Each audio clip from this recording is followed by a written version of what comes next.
Hi everyone, my name is Becca Phillipson and I work for the Pikes Peak Library District, and I'm here today to show you how to turn this into this. It's a fun, cute, easy to make fleece dog toy for the furry friend in your life. Made with just really simple things. You just need a couple of pieces of fleece, no sewing materials needed at all. You're going to be tying knots to make this. And I do just want to say, like, obviously use your best judgment when it comes to giving toys to your dog. You know your dog best.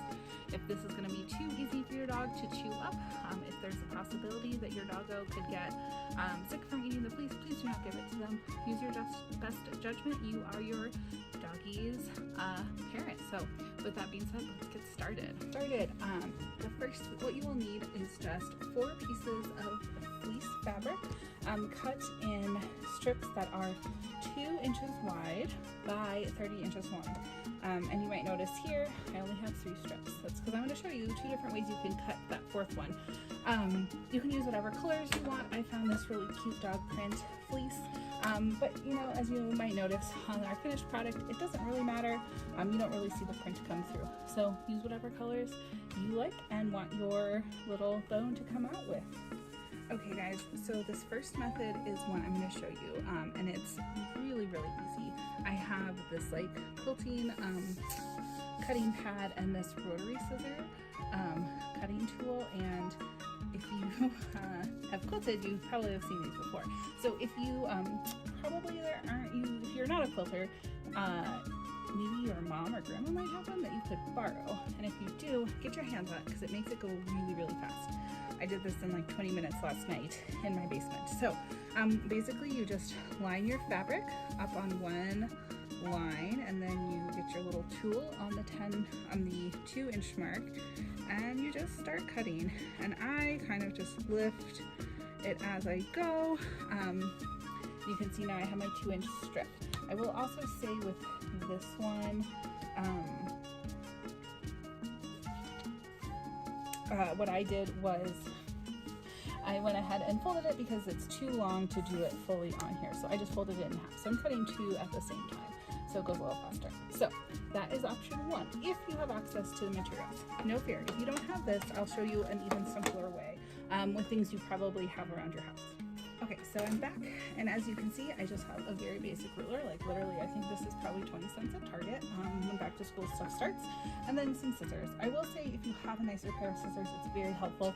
Fleece can be a little tricky to cut without it. So all I'm gonna do is I'm just gonna measure out 2 inches and kind of cut as I go.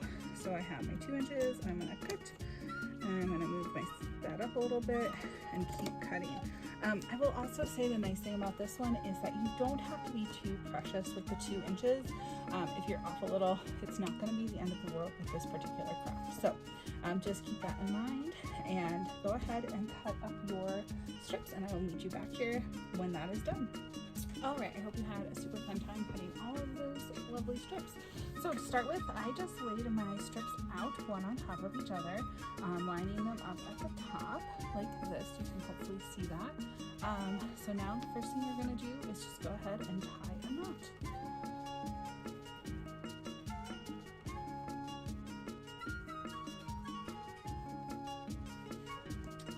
Nothing fancy, just a nice knot to start us off.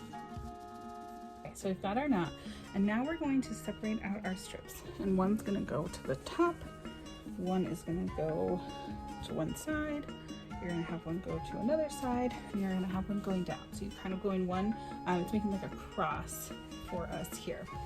And so now we're going to start actually tying the square knot, and so you're going to kind of just make a like a weave out of this. So your bottom strip is going to cross and go up to the top.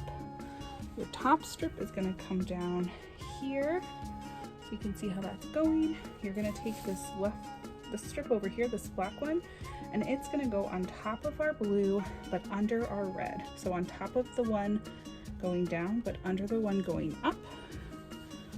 You can kind of get to see that. And now I'm going to go and do this one and basically do the same thing. It's going to go over this red one and on top of this blue one. This is really the basis of what the entire project is this weave pattern. So if it takes you, if you're not quite sure if you did it right, just take a minute and kind of look this one over, make it a little bit neater so hopefully you can see. But this red one was my one that was going down, and it's come up. We have blue coming down, gray going over red under blue, and black going over blue under red. So we've got this little weave. And then what you're going to do is just tighten them. And so this works a little bit better if you've somehow secured your knot. So after this I might take mine down. But yeah, you're just going to tighten them. Oops, a little bit of my hair in there. Tighten them until they've made this little knot. And so now you can see that my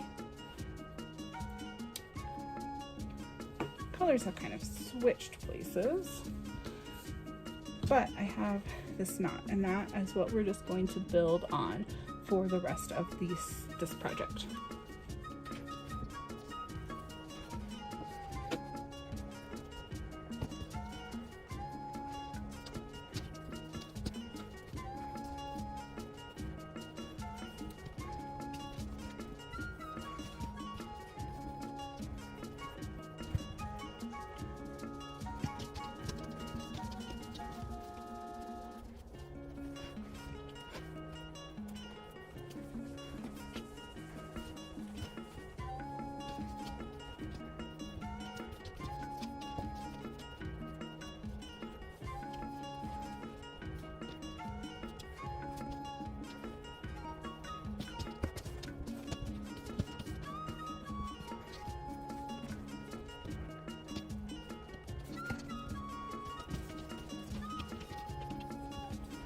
Okay, so hopefully after folding a little bit, you have something that looks like this.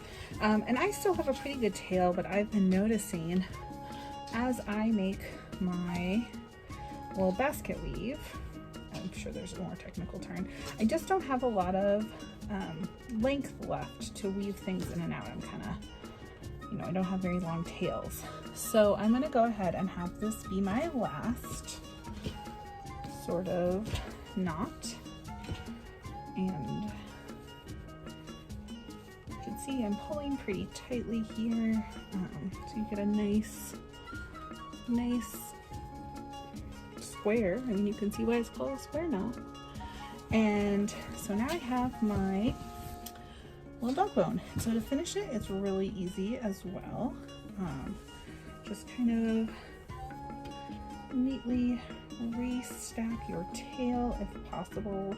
This is more for aesthetics than anything, so don't stress yourself out about it. And then you're just going to tie it, just like on top, and pull it tight. And then you can see I have this little tail here, so I'm just going to kind of look at my first part and then trim it. And there you have it, nice dog bone for the furry friend in your life. All right, well, thanks guys for making these alongside with me.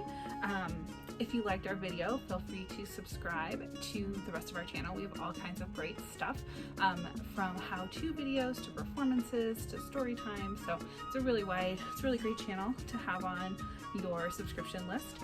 If you liked making this, if you're really into like the knot tying, I'm gonna link a bunch of resources we have at our library that you can check out to learn more about knot tying. So thanks so much and have a great day.